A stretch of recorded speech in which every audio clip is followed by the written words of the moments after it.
Discutamos ahora la cuantización del momento angular. Cuando vimos el modelo del rotor rígido, vimos que el hamiltoniano para ese modelo se puede escribir en términos del operador del momento angular al cuadrado, ese L cuadrado, que en coordenadas esféricas para R constante vimos que tenía esta expresión que aparece aquí.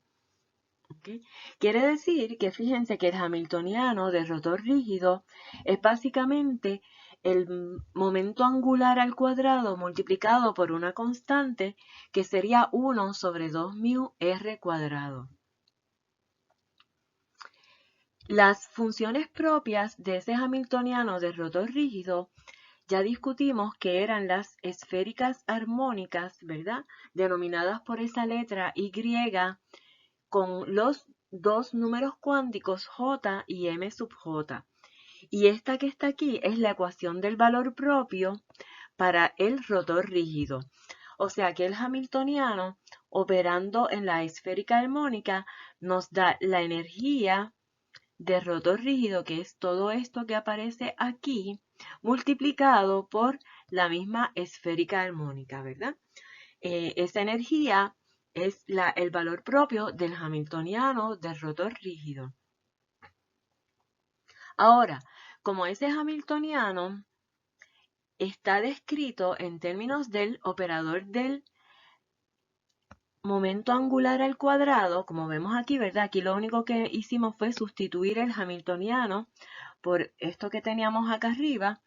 Quiere decir entonces, fíjense, que estas dos ecuaciones, si nosotros le quitamos el denominador, entonces tenemos la ecuación del valor propio para el operador del momento angular al cuadrado, ¿verdad? Porque esos que aparecieron ahí son las esféricas armónicas que ya discutimos en el caso del rotor rígido, pero esas esféricas armónicas entonces, ¿verdad? Quitando el denominador en esta ecuación, pasamos a esta otra, donde entonces tenemos la ecuación del valor propio para el operador del momento angular al cuadrado.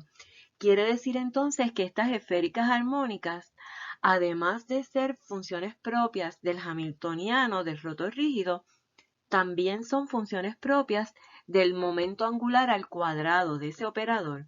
Y el valor propio va a ser, fíjense que aquí el valor propio es este que está aquí, donde fíjense que hemos cambiado la J por una L. Es el mismo número cuántico, puede tomar los mismos valores, pero cuando se refiere al momento angular al cuadrado, se utiliza la L en lugar de la J. ¿Ok? Esa es la única diferencia. Fíjense que las esféricas armónicas aquí también, en lugar de ser Y, J, M sub J, como en el caso del rotor rígido, se le pone Y, L, M sub L. Esto solamente lo que está indicando es que nos estamos refiriendo al problema del momento angular y no al problema del rotor rígido. Pero son las mismas funciones, dependen de los mismos dos números cuánticos y el valor propio para el operador del momento angular, pues es este que está aquí, ¿verdad? Lo vuelvo a circular, que es exactamente igual al que era la energía del rotor rígido, pero no tiene el denominador de 2 mu r cuadrado. Claro, porque esto que está aquí va a tener unidades de energía y esto que está aquí abajo va a tener unidades de momento angular al cuadrado. Para resumir, esta es la ecuación entonces del valor propio del operador al cuadrado del momento angular, ¿verdad? Las funciones propias son las esféricas armónicas, que se denominan con la letra Y y dependen de dos números cuánticos, son funciones de z y de phi. Esos dos números cuánticos, al igual que j, L puede tomar valores desde 0, 1, 2, 3, etc. Y M sub L, al igual que M sub J, puede tomar valores desde menos L más 1, así sucesivamente pasando por 0 hasta positivo L. Repasemos ahora lo que es el momento angular en términos de vectores. Si se tiene, por ejemplo, un punto atado al origen a una distancia r del origen, vamos a ponerlo aquí, ¿ok? Tenemos ese punto ahí, entonces ese punto se mueve de manera, ¿verdad? Ese vector r puede moverse en cualquier dirección del espacio, pero sigue atado siempre al origen, entonces va a tener un movimiento circular, ¿verdad? Pero lleva un momento lineal que está dado por este vector que está pintado en color azul, aquí. Ese es el momento lineal del vector, ¿verdad? Que es P. Y R es el vector que tiene un largo, ¿verdad? Desde el origen hasta el punto donde está el sistema. Ese es el vector R. ¿Okay? El momento angular es el producto cruzado, ¿verdad? Entre esos dos vectores, el vector R y el vector P, que es el vector azul, que está aquí. Voy a borrar esto para que se vea bonito otra vez. ¿Okay? El producto cruzado entre esos dos vectores que viene siendo este vector rojo que aparece perpendicular al plano en el que se encuentran los dos vectores R y P, ¿verdad? Es un producto cruzado, por definición. Ese es el momento angular.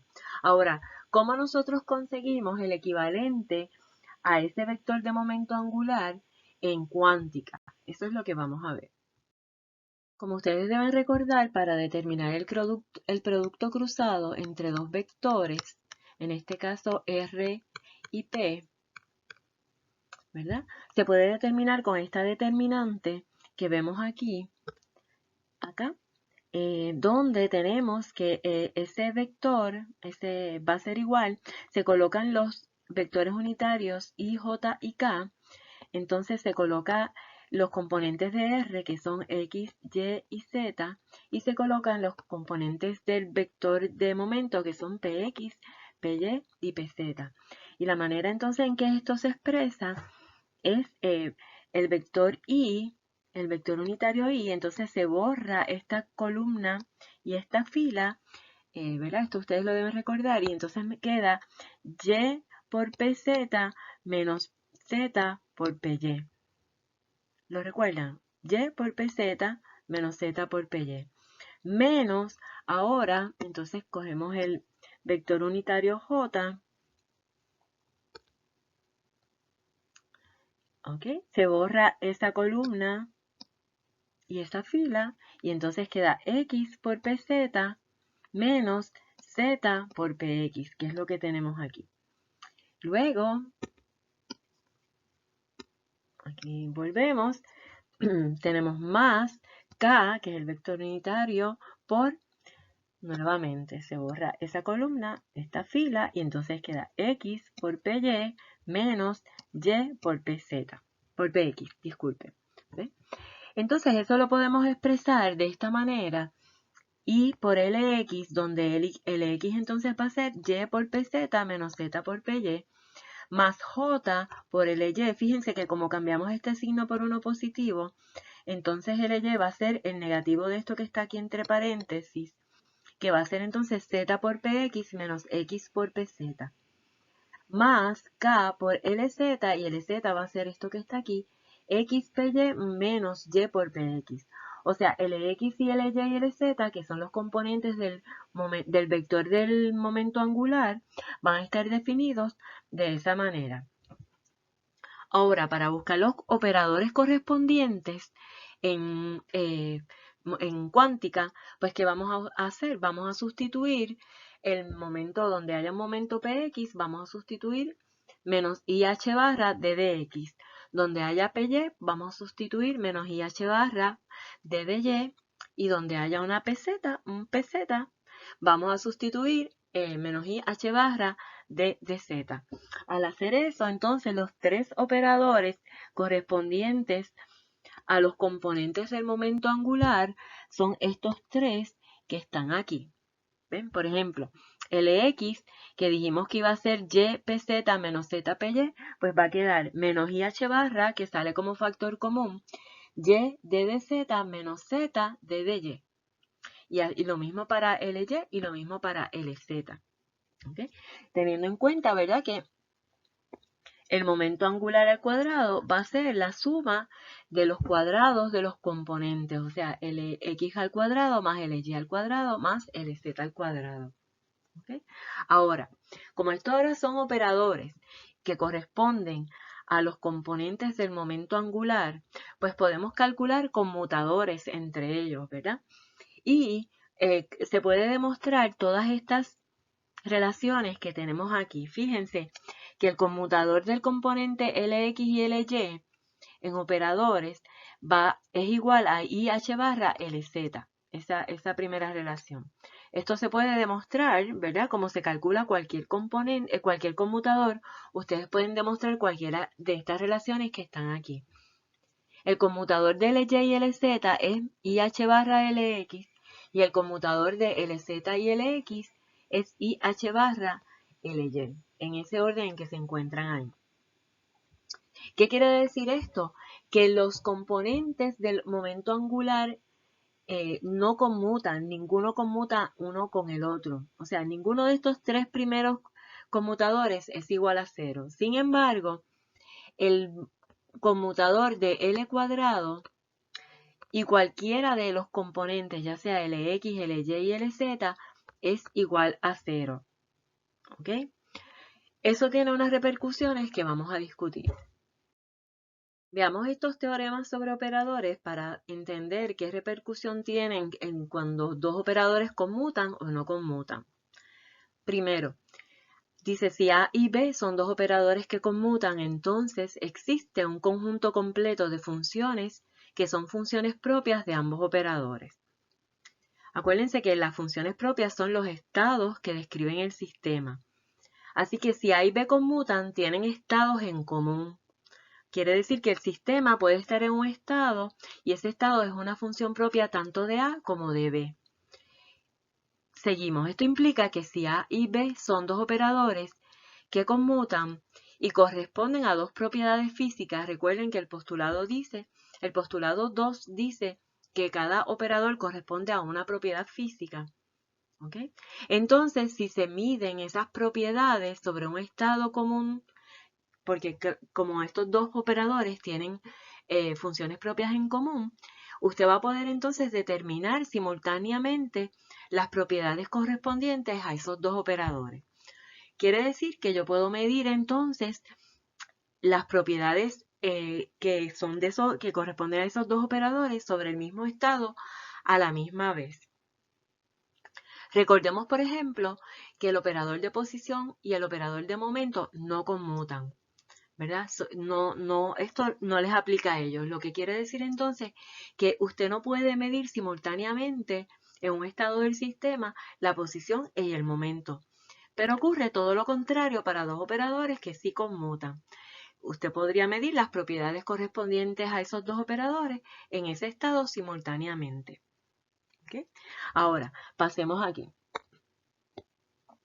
Para dos operadores que no conmutan, que es por ejemplo el ejemplo que acabo de dar de posición y momento, se puede demostrar que el producto de la desviación estándar de dos propiedades del sistema en un estado psi está dado por esta relación que está aquí. Y esta relación que está aquí no es otra cosa que el principio de incertidumbre para dos propiedades que no conmutan, para dos propiedades correspondientes a dos operadores que no conmutan. ¿Verdad? En el caso de la posición y el momento, nosotros habíamos visto que delta X y delta P, X, ¿verdad?, que corresponden al delta A y delta B que aparece en esta ecuación, pues era aproximadamente igual al orden de la constante de Planck, ¿verdad? Eso se puede calcular con esta ecuación que aparece aquí, el integral de psi complejo conjugado, el conmutador de esos dos operadores, que va a ser otro operador, operando en psi y luego realizando el integral. Nada, lo importante es que si dos operadores no conmutan, entonces el producto de la desviación estándar entre ellos va a estar dado por esta relación, y eso lo que quiere decir es que esas dos propiedades no se pueden determinar simultáneamente en el sistema. ¿Okay? Además, vamos aquí ahora, Si existe un conjunto completo de funciones propias correspondientes a 3 operadores, entonces esos 3 operadores deben conmutar entre ellos. Eso es otro de los teoremas de operadores. Aplicando esto ahora a los conmutadores de los componentes del momento angular, como vimos, los componentes entre sí no conmutan, ¿verdad? Porque esto no es 0, esto tampoco es 0, esto tampoco es 0. Quiere decir entonces que no existe un conjunto completo de funciones propias que sean funciones de 2 de los componentes. Esto, la implicación física que tiene es que no se puede medir la propiedad correspondiente a esos 2 componentes en ningún sistema a la misma vez. O sea que también podemos decir que existe un principio de incertidumbre entre los componentes del momento angular. Sin embargo, vemos aquí que el cuadrado del momento angular conmuta con cualquiera de los 3 componentes, ¿verdad? Donde aquí está y puede ser X, Y o Z.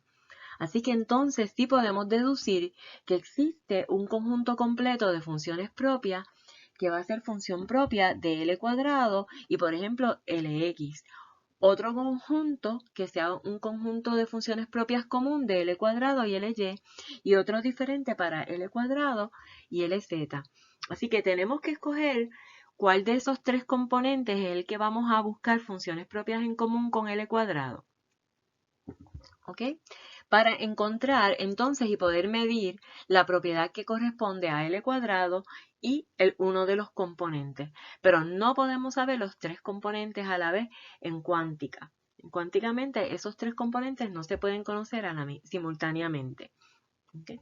Ahora nosotros vimos las definiciones de los componentes Lx y Ly y Lz de esos operadores, los vimos en términos de, por ejemplo, Lx menos i h barra z, d de z menos, vamos a borrar aquí, esto ya lo habíamos visto, para escribirlo bien, z de dx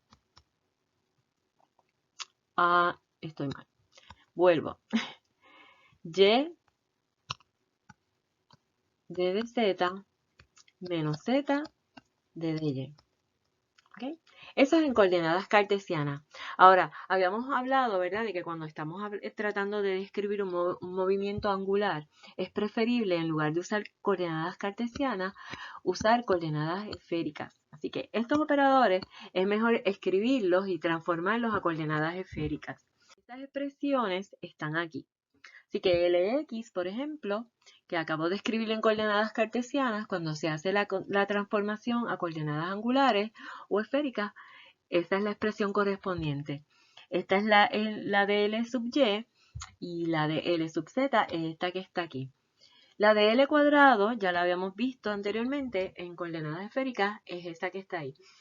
Por lo tanto, fíjense que de estos 3, la más sencilla es esta, ¿verdad? Así que si queremos buscar un conjunto de funciones propias de L cuadrado con uno de los componentes, pues es conveniente utilizar L sub z porque es más sencillo la expresión de ese operador.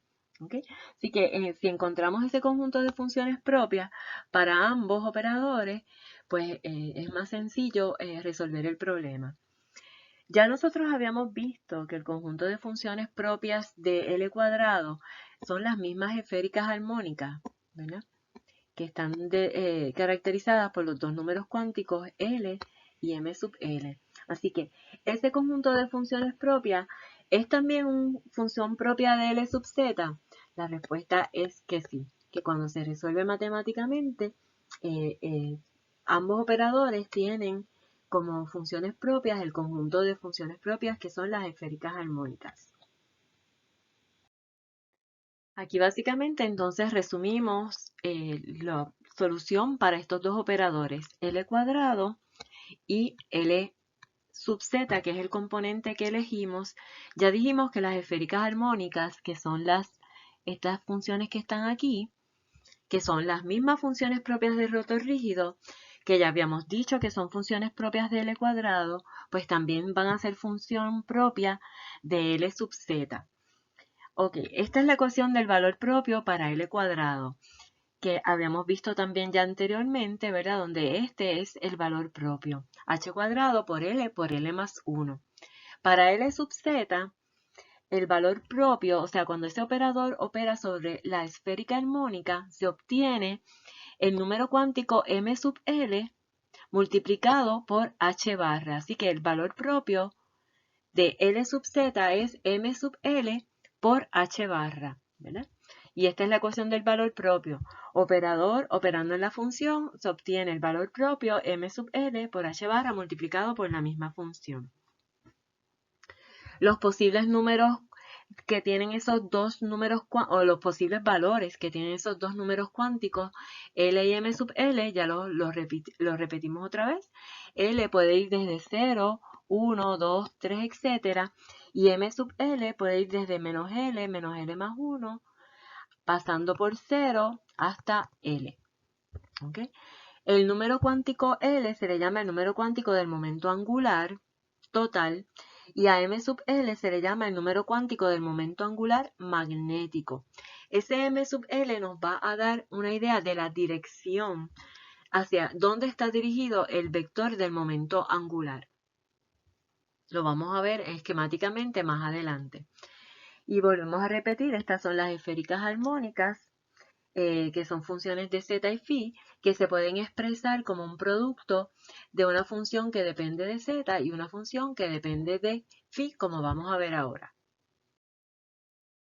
Aquí están entonces las esféricas armónicas para, o sea, un ejemplo para Lz, L igual a 0, perdón. Esta es la función con L igual a 0 y M sub L igual a 0, ¿verdad? Que corresponde a este diagrama que aparece aquí arriba. Esa función es esféricamente simétrica. Para L igual a 1, pues tenemos tres funciones que corresponden a M sub L igual a 1, a menos 1, M sub L igual a 0 y M sub L igual a más 1, y corresponden a estas tres que están en esa línea. ¿Okay? Para L igual a 2, pues tenemos 5 posibilidades, que son M sub L igual a menos 2, a menos 1, a 0, a 1 y a 2, y son estas 5 funciones que están esquematizadas ahí. Esta de acá no aparece en el lado izquierdo, pero esta corresponde a L igual a 3, y hay 7 posibles funciones. ¿Okay? Así que esas son las mismas esféricas armónicas, que son funciones propias del rotor rígido, pero aquí también aplicadas al problema del momento angular, son funciones propias del momento angular al cuadrado y del componente en z del momento angular. Se puede hablar entonces de degeneración en el momento angular, porque para cada valor de L existen 2L más 1 valores de M sub L. Así que un sistema con un mismo momento angular puede tener 2L más 1 diferentes funciones que tienen el mismo momento angular total, pero tienen diferente dirección, ¿verdad? Y un ejemplo sencillo, pues para L igual a 2 tenemos, por ejemplo, 5 posibles valores de M sub L, que son menos 2, menos 1, 0, 1 y 2. Todas esas funciones tienen el mismo momento angular total, lo que difiere es la dirección, ¿verdad? Y eso corresponde a estos 5 estados que aparecen aquí abajo. Todos ellos tienen el mismo momento angular, pero con diferente dirección. Ahora, por ejemplo, si escogemos uno de ellos, ¿verdad? Y operamos, digamos, L cuadrado en la esférica armónica 2 menos 2, ¿cuál va a ser el valor propio que vamos a obtener? Pues vamos a obtener h barra al cuadrado por 2 más 1 multiplicado por la misma función, sin 2 menos 2, ¿verdad? Esa es la ecuación del valor propio. Así que el valor propio del estado con L igual a 2 es 2 más 1, que es 3 por 2, son 6. 6h barra al cuadrado sería el valor propio de L cuadrado. Aquí se me quedó un cuadrado, disculpen. Para ese estado.